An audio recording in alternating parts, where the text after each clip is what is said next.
6번째 질문입니다. 작은 식당이 대형 프랜차이즈 식당 그리고 대기업 식당들과 경쟁할 때 필요한 것들이 있다면 무엇일까요? 골목 식당에는 대형 프랜차이즈나 대기업 식당이 들어올 만한 가게들은 없습니다. 그래서 크게 이런 거를 생각하지는 않았는데, 네, 저희도 이제 골목 식당이 아닌 다른 상권에도 이제 매장들이 있는데, 그럴 때는 이제 대형 식당들만에 가지고 있는 이제 서비스 매뉴얼을 가지고 있는데, 거기서 놓친 분들을 많이 찾으려고 해요. 그렇게 해서 거기서 이제 손님들하고의 이제 감성도 많이 교류를 하려고 그러고, 이제 그런 쪽으로 많이 파고들어요. 저희 같은 경우는. 손님들과의 교류는 어떤 식으로 하시는지 저희 다시. 같은 경우 이제 매장이 작다 보니까 손님들하고 이제 그 이야기할 수 있는 부분들이 되게 많거든요. 자주 오시는 분들하고 이제 이야기를 많이 나누고 이런 식으로 교류를 하고요. 단골 손님들하고도 이제 뭐 서비스 측면이나 이런 것들로 많이 교류를 하고 있습니다. 프랜차이즈랑 개인 가게들이 붙어가지고 자금력으로 이길 수가 있나요? 없죠. 인테리어로 이길 수 있나요? 없죠. 그래서 제가 볼 때는 앞으로 외식 시장은 마케팅 시장이 아니고 컨셉팅 시장이라고 생각을 해요. 저는 김종훈 대표가 지금 운영하는 가게들을 매장들을 가보면 컨셉이 명확해요. 명확해요. 근데 대기업에서 개인 가게들을 못 따라가는 게 뭐냐면은 컨셉을 좀 명확하게 주고 좀 독특한 걸 하고 싶어도 프랜차이즈이기 때문에 힘들어. 개인 가게면 바꾸기가 쉬운데, 예를 들자면 저는 그 돈가스가 24년을 그 자리에서 했다고 하는데, 그럼 분명히 그 24년을 한 이유가 있을 거란 말이에요. 동네 맛집일 거 아니에요? 24년을 했으면 오다가도 맨날 보이는데. 그러면은 인테리어는 어떻게 해야 돼요? 아까 질문에 제가 미리 읽어보니까 돼 있던데, 그냥 내가 궁금한 거를 인테리어에 전 녹이면 된다고 봐요. 사람들이 24년 했으면 위생은 깔끔할까? 거기가? 위생적으로 깨끗함을 보여주면 되는 거예요. 돈으로 뭐 인테리어를 호화찬란하게 할 필요가 없다고 저는 생각해요. 왜 저는 돈가스는 치킨처럼 뭐 200장 튀기면 기름 갈고 이런 거는 왜 마케팅으로 안 하지? 전 진짜 그 생각 많이 했거든요. 그런 생각 안 해보셨어요? 똑같이 튀기는 건데 요새 60마리 난리 났잖아요. 대기가 100개래요. 대기가 100개. 가맹하려고 줄 서 있는 사람 100명이래. 그러니까 그런 프랜차이즈에서 못하는 것들을 요소를 나의 강점을 뽑아가지고 컨셉화 시키면은 아무리 인테리어를 잘해놓는다 해도 그건 6개월 못 가거든요. 어차피. 근데 그 맛은 기본적으로 자신이 있으니까 24년을 하셨을 거 아니에요. 그 자리에서. 예. 그래서 대기업이든 프랜차이즈에서 못하는 것들을 내 컨셉을 잡아서 고민을 좀 많이 하셔서 하시면은 저는 충분히 아까 검 대표 말대로 승산이 있다고 보거든요. 네, 그래서 작은 소형 매장이 대형 프랜차이즈를 이길 수 있는 방법은 저는 컨셉팅이라고 생각을 해요. 그래서 자기의 강점은 극대화시키고 불편함은 최소화시키고 그렇게 좀 하시면은 좀 극복이 되지 않을까 싶습니다. 예. 저도 프랜차이즈 하고 있지만 예. 예. 저 같은 경우는 분명 고객님이 상품이 식사를 하시고 불만스러울 때가 있어요. 그러면 저한테 얘기를 해요. 오늘 육수가 왜 그러냐. 그럼 솔직하게 얘기를 해야 돼요. 거기에 단 한 점의 거짓이 붙어 있으면 안 돼요. 아 죄송해요. 오늘 육수를 제가 조금만 끓인 것 같아요. 정말 원래 8시간 끓여야 되는데 5시간만 끓인 것 같아요. 어머니 죄송해요. 다음에는 더 잘 해드릴게요. 그러면은 그래 어저께 먹던 그 맛이 아니야. 내가 일부러 친구들이랑 같이 왔는데 조금 창피했어. 그러면은 살포시 쿠폰 한 장을 드려요. 어머니 요거 제가 다음에 오시면 순대 한 접시 서비스 드릴게요. 오늘은 정말 죄송해요. 그리고 그분도 느끼게끔 죄송하다는 거를 확실하게 해줘야 돼. 크게 소리가 크거나 목소리가 크다가 아니라 정말 그분이 봤을 때 정말 반성하고 뉘우치는구나. 그렇게 동네 장사는 그렇게 해야 돼요. 그래야지 그분이 저 사장 참 좋아. 지가 잘못한 거 인정해. 근데 어떤 분들은 제가 초기에는 그랬어요. 뭔 소리 하는 거야. 똑같아. 어저께 똑같이 끓였는데 야 입맛 이상하네. 다음에 어디 가서 그러지 말라고. 막 그런 소리 해. 그러면은 이게 왜 그래? 막 이상하다고 말도 못하나? 그러면 되게 무안해하세요. 그러니까 손님들한테 무안을 주면 안 돼요. 우리 가게 온 손님, 내 음식을 팔아주려고 온 손님한테 무안을 주면 안 되고 그 고객한테 정말로 사과를 하고 거기에 대한 또 보답도 해드리고 그러면 그분은 어디 가서 더 많은 손님을 모시고 오세요. 그래서 저 같은 경우는 진실된 얘기를 하고 진실되게 사과를 해요. 정말 죄송해요. 오늘 정말 제가 확인해 보니까 그런 것 같아요. 인정을 하면은 그분도 좋게 긍정적인 반응을 보여주세요. 그리고 다음에 와서 그 얘기를 해요. 오늘 정말 맛있게 먹었다고. 그리고 그 쿠폰도 꼭 들고 오세요. 그러면 재방문율을 거의 하시는 것 같아요. 저 같은 경우는. 오래가는 사장은 목표를 어디에 두어야 하며 어떤 것을 조심하는 것이 평생 가는 가게를 만드는 것일까요? 저는 방향성을 처음에 시작할 때부터 잘 잡고 시작해야 되지 않을까 생각해요. 그리고 트렌드를 따라가기보다는 좀 트렌드의 흐름을 좀 파악을 하고, 저 같은 경우는 순댓국이잖아요. 순댓국을 저는 한식을 전공을 했어요. 한정식을 처음에 시작을 했고, 그리고 고기를 배웠고, 그런데 지금은 순댓국을 하고 있어요. 저는 순댓국을 저희 장모님한테 배웠어요. 그런데 이게 처음에는 좀 창피하고 뭐 그런 것도 있었는데 지금은 전혀 그렇지 않아요. 어디 가서 국밥집 사장이라고 얘기를 해요. 그러니까 여기 나와 있는 것처럼 오래 가는 거는요, 내가 제일 잘할 수 있는 거를 하는 게 가장 오래 가는 것 같아요. 그리고 내가 좋아하는 거를 어떻게 다른 사람들한테도 좋게 같이 할 수 있는 거를 연구하면은 고객님들은 알아주시는 것 같아요. 내가 오늘 육수를 아까 대표님 말처럼 10시간을 끓였는데 아니 한 15시간을 더 끓여보고 싶어. 끓여봐요. 그래서 매일매일 공부를 하는 거예요. 이거 하다 저거 하다가 아니라 한 가지를 가지고 다른 방면으로, 이번에는 사골이 아니라 그냥 고기로 한번 해볼까, 같이 섞어볼까. 그렇게 하다 보면은 고객님들은 여기는 정말로 한결같고 맛이 있어. 그리고 메뉴가 많이 생기지도 않고, 저는 가면 갈수록 메뉴를 빼는 스타일이에요. 예전에는 안 그랬는데 손님이 갈까봐 다음 달에 육개장도 넣고 그 다음 달에 막 뼈장국도 넣고 다 넣었었어요 예전에는. 근데 올해부터는 다 뺐어요. 순댓국과 몇 가지 외에는 다 빼고 가고 있어요. 그러면은 좀 더 선택과 집중, 그러니까 이런 얘기 많이 들으시잖아요. 저는 순댓국에 좀 더 힘을 더 실은 것 같아요. 그래서 하나에 좀 집중을 하셨으면 해요. 여러 가지가 아니라. 제 생각이었습니다. 예전에 제가 한국에 들어와서 사업을 실패를 한 적이 있는데 이제 한정식집을 했어요. 그때 제가 음식을 하면서 손님 눈을 못 마주쳤거든요. 손님한테 이게 음식이 문제가 아니라 왠지 그게 되게 창피했어요. 이런 음식을 내가 내야 된다는 것들. 내가 보기에는 아직 불안정하고 내가 보기에는 아직 완벽하지 않고 내가 봐도 좀 맛이 떨어지는데 이런 음식을 내놔야 되나라는 생각을 들어가지고 2년을 하다가 폐업을 했거든요.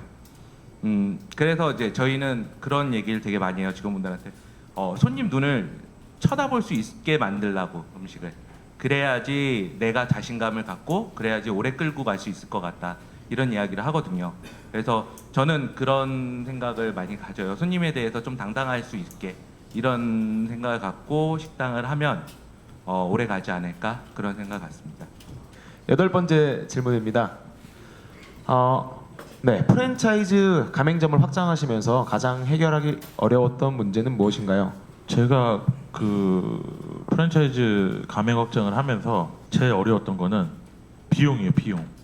제 지금 기억에 한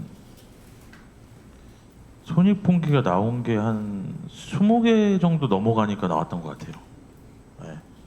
그래서 왜 또 저희가 또 제조를 갖고 있다 보니까는 고정 비용은 계속 들어가지.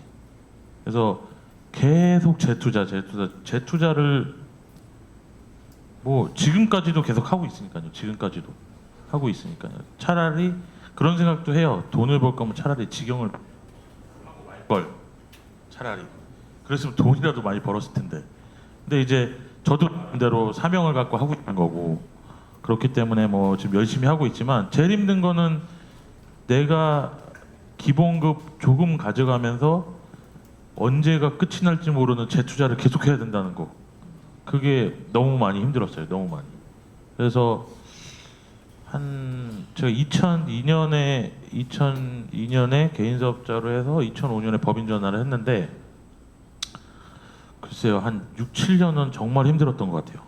6, 7년 정도는 뭐 돈 생기면 다시 퇴사에다 넣고 돈 생기면 넣고 해서 이제 좀 더 견고하게 만들려고 노력을 하다 보니까는 그 부분이 제일 어려웠던 것 같아요. 재투자에 대한 부분.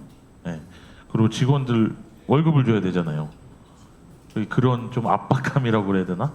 지금도 물론 그거는 이제 25일이 월급 날인데 급여 날인데 잠이 안 와요. 전날 되면 저희가 급여가 뭐 월 거의 1억 5천씩 나가야 되다 보니까는 잠이 안 와요. 잠이. 예. 그래서 그런 것들이 누구나 사업하시면 크던 작든 다 고민이실 것 같아요. 예. 그래서 그게 제일 어려웠던 것 같아요. 그래서 제가 아까 제조도 고민 더 하시고 많이 고민해 보시고 하시라고 얘기하는 것도 그렇게 그런 차원에서 말씀드리는 거고요. 예. 원래 저희 아버님이 명동 롯데호텔 총괄 셰프셨어요. 셰프셨고 롯데에 계시면서 롯데가 월급이 짜잖아요. 애 둘을 키워야 되니 제가 첫째고 동생이 있는데 가정 형편이 어렵다 보니 20평 가게를 제가 초등학교 5학년 때인가 같이 아버지랑 페인트 칠하면서 1호점을 냈던 것 같아요.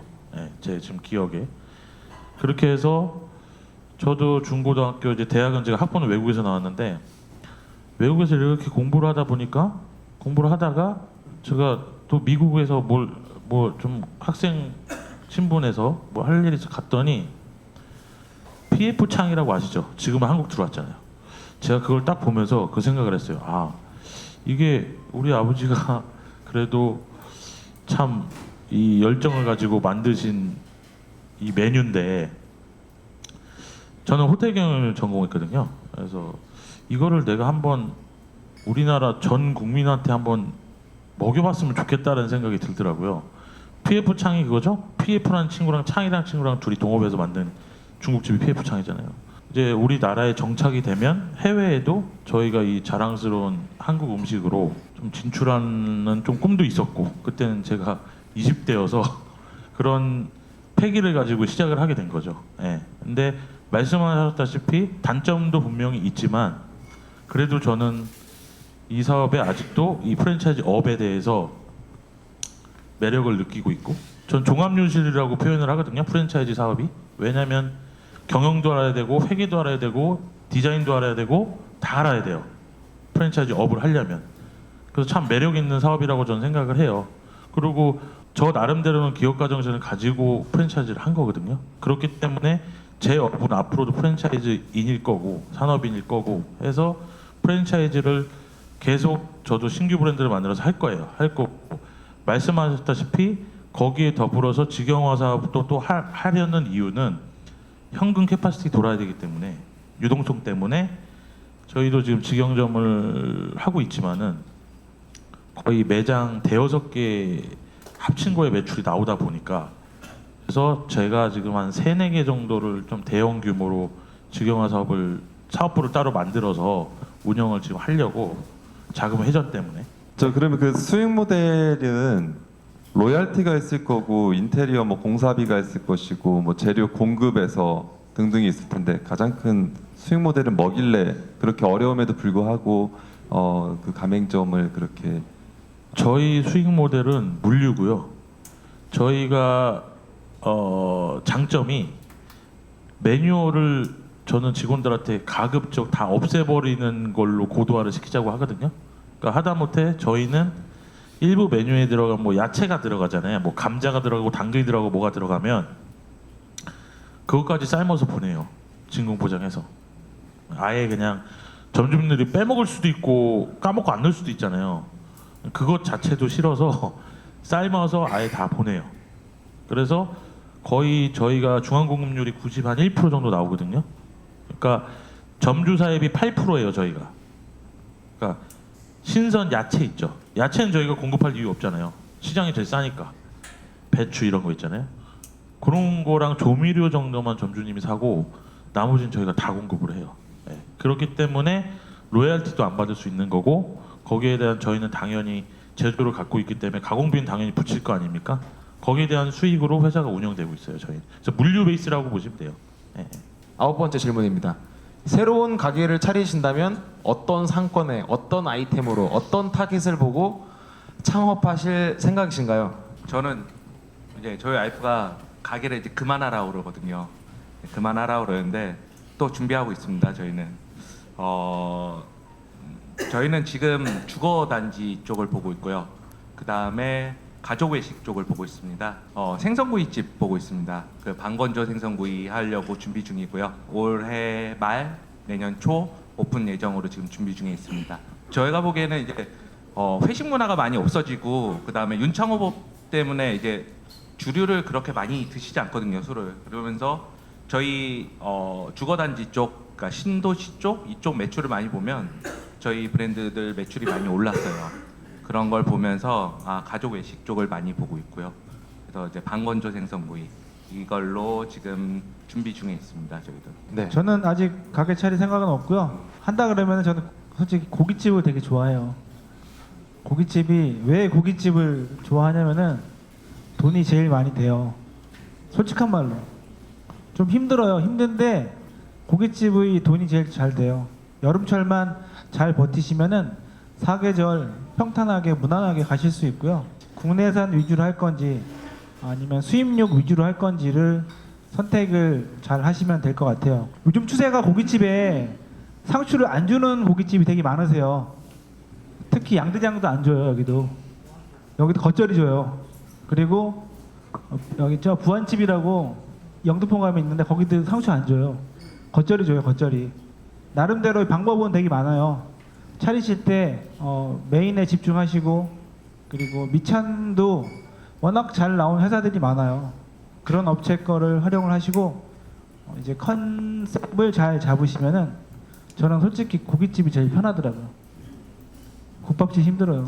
저는 반대로 고깃집을 오랫동안 운영하다 보니까 저는 밥집을 하고 싶은데 아까 처음에 그 김정우 대표님이 말씀했듯이 이제 술을 먹는 문화가 많이 줄었고 뭐 술 저녁 늦게까지 먹으면 아침에 단속도 많이 하고 이런 지금 분위기이기 때문에 저는 밥집을 권하거든요. 그러니까 저녁 고깃집 같은 경우는 저녁 장사만 사실은 하잖아요. 메뉴 개발을 암만 열심히 해도 점심 때 고깃집 분위기에서 식사를 잘 안 해요. 진짜 유명한 집 빼고는. 그래서 저는 만약에 한다면 국밥집을 하고 싶습니다. 대표님들이 참석자분들께 추천해주고 싶은 가게 한 곳, 그 가게에서 무엇을 보고 배울 수 있는지 알려주세요. 너무 많아가지고요. 최근에 갔다 온 곳, 그 김정훈 대표님이 추천을 해가지고요. 같이 갔다 왔는데 몽탄 집불 예. 저는 벤치마킹을 엄청 많이 다녔습니다. 진짜 하루에 똑같은 음식을 5번, 6번씩 먹고 이러다 보니까 맛있는 음식이 없어졌어요. 다 맛있어요. 그냥 맛있는데 딱 예전에는 먹으면 맛있는 음식이 많았는데 진짜 너무 많이 먹다 보니까 맛있는 음식이 잘 없어요. 그래서 전체적인 분위기도 많이 보고 컨셉 이런 걸 많이 봐요.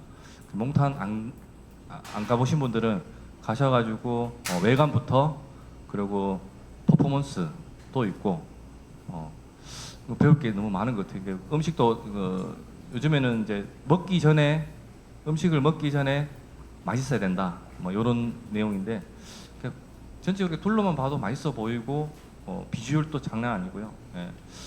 퍼포먼스 다 되는 것 같아요. 하여튼 꼭 몽탄 추천드립니다. 삼각지에 있습니다. 그렇죠. 네. 앉기도 전에 침이 고이게 하라 뭐 이런 말도 있고요. 그렇죠. 네. 저는 한 1, 20년 동네에도 많이 있잖아요. 1, 20년 이상 된 가게들은 그냥 무조건 가보라고 말씀을 드리고 싶어요. 이유가 있거든요. 이유가 이게 뭐 안 좋은 부분도 있겠지만 그리고 제가 개인적으로 조금 감동을 받았던 데는 삼진어묵 본사 가서 좀 한 수년 전 얘기지만 몇 년 전 얘기, 한참 전 얘기인데 굉장히 많이 제가 좀 충격을 받아서 삼진어묵을 혹시 가보신 분 계신가요? 본사에? 좀 놀랍지 않던가요? 네, 그러니까 그 어묵 하나라는 카테고리로 그 3세가 어묵 베이커리를 만든 것도 놀라운데 그 역사를 하나하나 다 기록을 해서 역사관까지 만들어 놓은 걸 좀 보면서 이런 데들이 100년, 200년 가겠구나. 내가 가게를 하나 해도 이렇게 해야 되는 거구나를 제가 많이 좀 느꼈거든요. 그래서 혹시 부산 갈 일이 있으시면은 삼진어묵이든 고래사어묵이든 그런 본점을 한번 가보시면 좀 많은 인사이트를 좀 받지 않으실까 생각이 됩니다. 예. 저는 여기서 고깃집, 뭐 밥집 이렇게 얘기를 해서 저는 술집을 하나 얘기를 할게요. 목로라고. 혹시 박찬일 셰프님이라고 아세요? 모르시죠? 음식 하시는 분들은 다 아실 거예요. 기자 출신의 책을 쓰는 셰프님이고 기본적인 베이스는 이태리식도 있지만 아까도 말씀드린 것처럼 무국적 요리예요. 무국적. 술안주가 엄청 많아요. 그리고 와인 리스트도 엄청 많고요. 맥주 리스트도 나쁘지 않게 계절별로 틀려요. 그리고 매일매일 생맥주를 선도 체크를 해요. 안주 리스트도 쫙 있어요. 난 어떤 걸 먹을 거야, 어떤 걸 먹을 거야 하는데 목동에 가시면은 추천을 해줘요. 와인과 어울리는 안주, 맥주와 어울리는 안주. 대신에 거기는 소주는 안 팔아요. 소주는 없어요. 그거는 참고하시고 가시면은 새로운 메뉴들이 정말 많으세요. 뭐 내장 요리도 있고 그리고 우리가 잘 아는 하몽 같은 거 여자분들 나는 좀 데이트하고 싶다 그러면은 꼭 거기 가시면 돼요. 남자분들. 그럼 여자분들이 참 좋아하실 거예요. 이상 저는 목로를 추천드리겠습니다. 저는 방이동에 있는 청아옥이라고 오래된 가게는 아닙니다. 근데 그 가게를 요즘에 자주 갑니다. 그 가게를. 물론 저희 이제 동갑내기 친구이기도 하지만은 순대라는 되게 쉽게 접근할 수 있는 것들을 각각 의미를 되게 잘 부여해서 만든 브랜드 같아요. 그리고 들어갔을 때 냄새, 그 다음에 음악 소리, 그리고 뭐 이렇게 서빙 인사법 이런 것들이 다 하나하나가 다 준비가 되게 잘 돼 있는 브랜드 같아가지고 방이동에 있는 청아옥이라는 브랜드 그 순댓국집을 되게 좋아하고 뭐 잘하는 이제 순대실록이나 이렇게 이름이 있는 가게들도 많이 있지만 옆에 있는 예 서간의 순댓국도 있지만 힘을 너무 주진 않았지만 되게 짜임이 되게 좋은 것 같아요. 그래서 그 가게를 자주 가고 있습니다. 저는 그래서 제 지인분들한테도 거길 꼭 한 번은 가길 말하고 있고요. 그런 가게.